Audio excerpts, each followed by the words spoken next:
बिस्मिल्लाहिर्रहमानिर्रहीम। अस्सलाम वालेकुम। अबरार रशीद आपकी खिदमत में एक मरतबा फिर हाजिर है और आपसे दरख्वास्त है कि अगर अभी तक आपने इस चैनल को सब्सक्राइब नहीं किया या पहली मरतबा ये वीडियो देख रहे हैं तो आप इसे सब्सक्राइब कर लें। जो बेल आइकन है उसको ज़रूर प्रेस कीजिएगा ताकि वीडियो का नोटिफिकेशन आप तक पहुंच सके। और अगर आपको वीडियो पसंद आए तो लाइक के बटन को भी प्रेस करना मत भूलिएगा। आपका बहुत बहुत शुक्रिया। वीडियो के आगाज से पहले मैं एक नारा लगाना चाहता हूं, इमरान खान जिंदाबाद, वाकई जिंदाबाद। वो इसलिए कि मैंने हकीकत पर मबनी डॉक्यूमेंट्री एविडेंस के साथ, वीडियो ऑडियो एविडेंस के साथ कुछ वीडियोस आपकी खिदमत में पेश की हैं जिन पर बजाय अफसोस करने के, शर्मिंदगी का इजहार करने के, हमारे जो यूथिया भाई हैं, इमरान खान के जो सपोर्टर्स हैं, वो अब भी कमेंट बॉक्स में लिख रहे हैं इमरान खान जिंदाबाद, हार्ट यानी दिल के निशान बना रहे हैं। बिल्कुल जनाब, आपको ये हक हासिल है, आप किसी भी रहनुमा को जिंदाबाद कहें, लेकिन बराए मेहरबानी किसी को मुर्दाबाद ना कहा करें। खैर, अब जो वीडियो का जो असल मौजूद है वो ये है कि मौसूफ से यानी इमरान खान से एक अहम शख्सियत ने मुलाकात की है। इस मुलाकात का अहवाल आपको बताऊंगा कि उस मुलाकात में क्या पैगाम जो है वो इमरान खान को दिया गया है दो टोक अल्फाज में। और उसके बाद इमरान खान ने जो धमकियों का हालिया सिलसिला है जो शुरू किया है, एक मरतबा फिर नए अज़्म के साथ, उसके पीछे क्या राज है, क्या हकीकत है और अब इमरान खान क्या सोचते हैं। मगर उससे पहले थोड़ी सी सैलाब के हवाले से मैं बात करना चाहूँगा। इसमें भी इमरान खान का जिक्र मौजूद है, जिक्र खैर मौजूद है। उनके अक़वाले ज़री से तो हम रोज़ाना मुस्तफ़ीद होते हैं। पर्ल्स ऑफ विजडम यानी बसीरत के मोती वो रोज़ाना अपनी तकारीर में बखेरते रहते हैं। वो जितनी ज़्यादा गुफ्तगू करते हैं उतने ज़्यादा उनके अक़वाले ज़री हमारे सामने रोज़ाना की बुनियाद पर आते रहते हैं।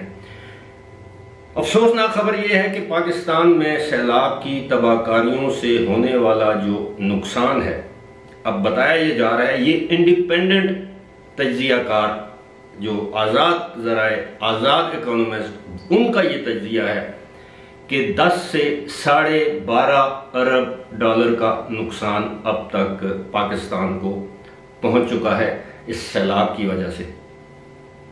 अब अमरीकी कांग्रेसमैन का एक वफद भी पाकिस्तान के दौरे पर है। आज 2 अरकान कांग्रेस, एक शीला जैक्सन है, एक कोई और साहब हैं, एक यानी मर्द और एक खातून, वो पाकिस्तान आज सैलाबज़दा जो इलाके हैं उनका दौरा कर रहे हैं। लेकिन गुज़श्ता रोज़ इमरान खान, अगर आपके इल्म में हो तो, भावलपुर में उन्होंने एक जलसा आम से खिताब किया। तो उन्होंने मुनासिब समझा कि चले मैं भावलपुर आया हूँ, जनूबी पंजाब में वैसे भी बहुत ज़्यादा तबाही हुई है सैलाब की वजह से, तो वो एक इलाके में गए सैलाब ज़दगान की बाज़ पुरसी के लिए, और वहाँ पर मीडिया से गुफ्तगू करते हुए एक और कौले ज़री, पर्ल ऑफ विजडम, उन्होंने एक और मोती बखेरे। वो क्या था? उन्होंने कहा कि जनाब, ये जो पानी आया है ना, ये जो बड़ी मिकदार में जो पानी आया है जिससे आपकी फ़िलहाल आपको लगता है कि आपका इलाका डूब गया है, ये तो एक रहमत है कि अगले साल जब आप गंदम जो है बोएंगे तो गंदम की फसल ज़बरदस्त होगी। अब आप अंदाज़ा कीजिए कि फिर मैं वही बात करता हूँ कि साबिक़ वज़ीर आज़म, एक बड़ी सियासी जमात के कायद, वो बजाय इसके कि लोगों का दुख दर्द बांटे, उनसे कहें कि नहीं, आपके साथ बहुत बड़ी तबाही का सामना है, आपको बहुत बड़ी ज़्यादती हुई, अल्लाह की तरफ से आई है, इंशाअल्लाह हालात बेहतर होंगे, यानी उनको कुछ तसल्ली देते, दुख दर्द बांटते। उल्टा वहाँ पर वो कह रहे हैं कि जनाब ये तो एक रहमत है कि वो अगले साल जनाब ये जो पानी आया है ये सूखेगा कब? वो ज़मीनें दोबारा उनको आबाद कैसे करेंगे? लोगों के पास खाने को कुछ नहीं है, वो गंदम का बीज कहां से लाएंगे जिनके पास खाने के लिए गंदम नहीं? और ये अब आप अंदाजा कीजिए कि उन लोगों के दिलों पर क्या गुजरी होगी जिनका गुजर बसर है ही माल मवेशियों पर है, जमींदारी काश्तकारी पर है, जो उगाते हैं खुद खाते हैं, जो बच जाए वो बेच देते हैं। अब चले, जमीन अगर 1 साल बाद शराब हो जाएगी, वो ज्यादा फर्टाइल हो जाएगी, तो जिनके मवेशी बह गए हैं वो क्या करें? क्या ये भी अल्लाह की तरफ से रहमत है? ये तो ऐसा ही है, आप किसी की फौतगी पर जाए, कोई फौत हो जाए और वहां आप जाकर कहेंगे जी बस अल्लाह का बड़ा करम हुआ है कि ये शख्स अगले जहां चला गया है और इसकी पेंशन आपको मिल जाएगी, इसके बाकी मामला ठीक हो जाएंगे। मतलब ये कुछ इंसानी इक़दार भी होती हैं। खैर, अब मैं आता हूं उस मामले पर। अब जब मैंने कहा कि एक अहम शख्सियत की मुलाकात हुई है मौसूफ से, यानी इमरान खान से, तो ये अहम शख्सियत ज़रूर है, अहम तरीन शख्सियत नहीं है, जिसे उर्दू दान अहम तरीन शख्सियत कहते हैं। बाद लोग मेरी उर्दू को भी करेक्ट करने की कोशिश करते हैं। बहरहाल एक कन्वर्सेशनल लैंग्वेज है, वैसे भी लश्करी ज़बान है, जिस तरह जिसका दिल चाहे बोले। तो उस अहम शख्सियत ने इमरान खान से हाल ही में मुलाकात की है। अहम तरीन नहीं, अहम तरीन शख्सियत की मुलाकात की भी खबरें हैं, लेकिन ये जिस अहम शख्सियत ने मुलाकात की है वो इतना मैं बता देता हूँ कि इस्लामाबाद में एक आला सरकारी ओहदे पर फायज शख्सियत है और वहाँ पर भी वो जो आला ओहदा है उस पर भी नंबर 2 है। तो उन्होंने, खबरें ये हैं कि इमरान खान से मुलाकात की है और उनको 2 टोक अल्फाज में कहा है कि आप सियासी दुश्मनी में इस कदर आगे मत जाएं कि मुल्क की जो दाखिली सलामती है खुदा न खास्ता वो दाव पर लग जाए। एक लिहाज से बड़े सुलझे हुए अंदाज में उनको 2 टोक अल्फाज में शटअप कॉल दी गई है। और उसके मैं इतना इशारा आपको दे देता हूँ, उसका ताल्लुक खैबर पख्तूनख्वा की हुकूमत, उसकी पॉलिसी के साथ है।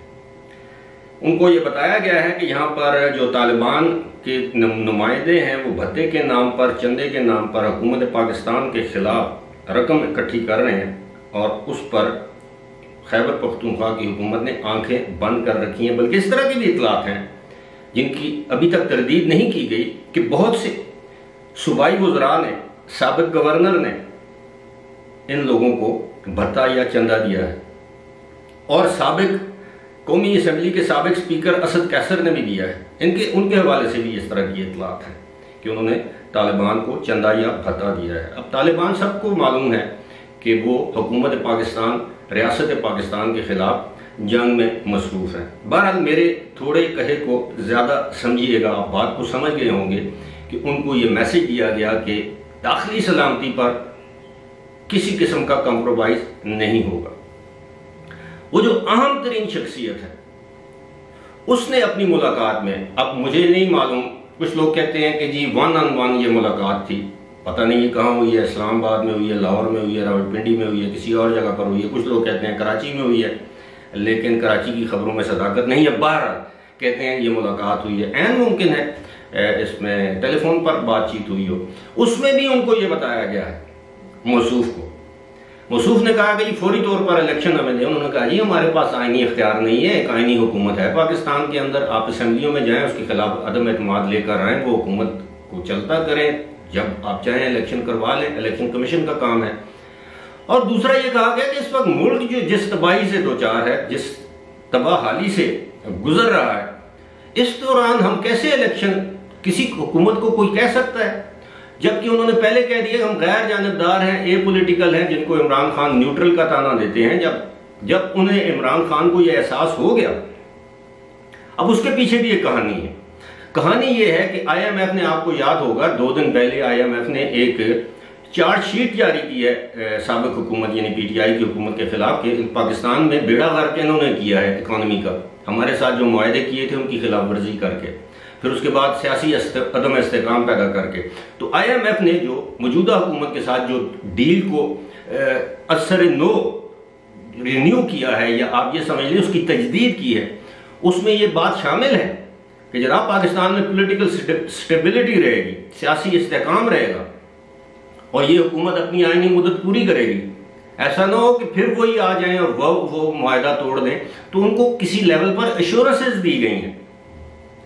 और एक और चीज, हमारे दोस्त ममालिक, करीब तरीन दोस्त ममालिक ने पाकिस्तान को, जाहिर है वो आपकी जो दाखिली जो सूरत हाल है उसमें बराह रास्त वो मुदाखलत नहीं करते, चाहे वो किसी भी किस्म का सिलसिला हो, लेकिन उन्होंने पैगामात इस तरह के भिजवाए हैं कि जनाब ये जो पिछली हुकूमत गई थी, ऐसा ना हो इसी का तसलसल शुरू हो जाए, हम आपकी इमदाद करते रहे, हम आपको डॉलर देते रहे, उधार तेल देते रहे और आप फिर उसी हुकूमत को ले आए जिसने पाकिस्तान का बेड़ा गर्क किया और हमारे पैसों का भी नहीं पता दोबारा हमें मिलेंगे नहीं मिलेंगे। और एक और बात, एक अहम तरीन दोस्त ममालिक की जानब से भी एक साइफर आया। साइफर वही डिप्लोमेटिक केबल जिसे कहते हैं, वो जो साबिक वजीर आजम ने बतौर वजीर आजम उस मुल्क की अहम तरीन शख्सियात के खिलाफ जो बातें की थी, जब वो उनके इल्म में आई तो उन्होंने एक भरपूर एहतजाजी किस्म का मरासला हुकूमत पाकिस्तान को भिजवाया कि जनाब हम आपके लिए क्या ख्यालात सोच रखते हैं और आपका वजीर आजम हमारे बारे में क्या सोच और ख्यालात रखता है, किस तरह के अलकाबात और गंदी जबान से हमें मुखातिब करता है अपनी निजी महफिलों में। तो जाहिर है जब आप किसी के जहाज में सफर कर रहे हो तो फिर जहाज में बगिंग डिवाइसेस तो होती हैं, तो मौसूफ तो वैसे भी आपको पता है कि उनको अपनी जबान पर तो काबू है नहीं। एनीवेज, अब ये जो नया धमकियों का सिलसिला शुरू हुआ है कि खुद को भी बचा लो, मुल्क को भी बचा लो, मुझे दीवार के साथ लगाया गया, मेरी पीठ दीवार के साथ लगाई गई, मुझे कॉर्नर किया गया तो मैं कॉर्नर टाइगर की तरह हमला आवर हूंगा, मैं किसी को नहीं छोड़ूंगा। ये सब गीदड़ बक्कियां हैं। इसके पीछे वही मामला है जिनका मैंने जिक्र किया, वो दो मुलाकातें, एक तो फिजिकल मुलाकात और दूसरी फोन पे हुई है या 1 to 1 हुई है। जैसी उन मुलाकातों के बाद अब मौसूफ को ये बावर हो चुका है, अच्छी तरह बावर करा दिया गया है कि इंतखाबात अब अपने वक्त पर होंगे। हाँ, आप असेंबली में जाएं, तहरीक अदम एतमाद लेकर आएं, इत्तेहादियों को आप तोड़ लें जिस तरह माजी की अपोजिशन ने तोड़े थे, आप हुकूमत बनाएं अगर कर सकते हैं, हमारा किसी से कोई लेना देना नहीं है।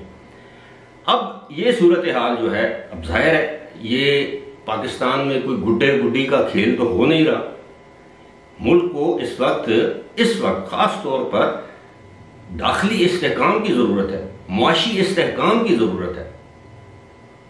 हुकूमत जो है वो दुनिया भर से इमदाद की अपील कर रही है और पाकिस्तान में हमारे इस तरह के रहनुमा मौजूद हैं जो चाहते हैं कि पाकिस्तान तबाही की तरफ जाता जाए, अनटिल एंड अनलेस के जी they get into power by hook or by crook. अब वो वक्त तो गुजर गया है। और एक और अहम चीज मैं आपके साथ शेयर करता चलूं आखिर में, वो ये है कि पंजाब हुकूमत को भी ये बावर करा दिया गया है कि बिहेव आप समझ गए हो, अपनी औकात में रहें। और एक खबर आपके साथ ये भी ब्रेकिंग न्यूज के तौर पर शेयर करता चलूं कि ऐन मुमकिन है हफ्ते 2 हफ्ते के अंदर आपको पता चले कि पंजाब में एक मरतबा फिर तब्दीली आ रही है या लाई जा रही है। फिलहाल इसी के साथ मुझे दीजिए इजाजत। खुदा हाफिज।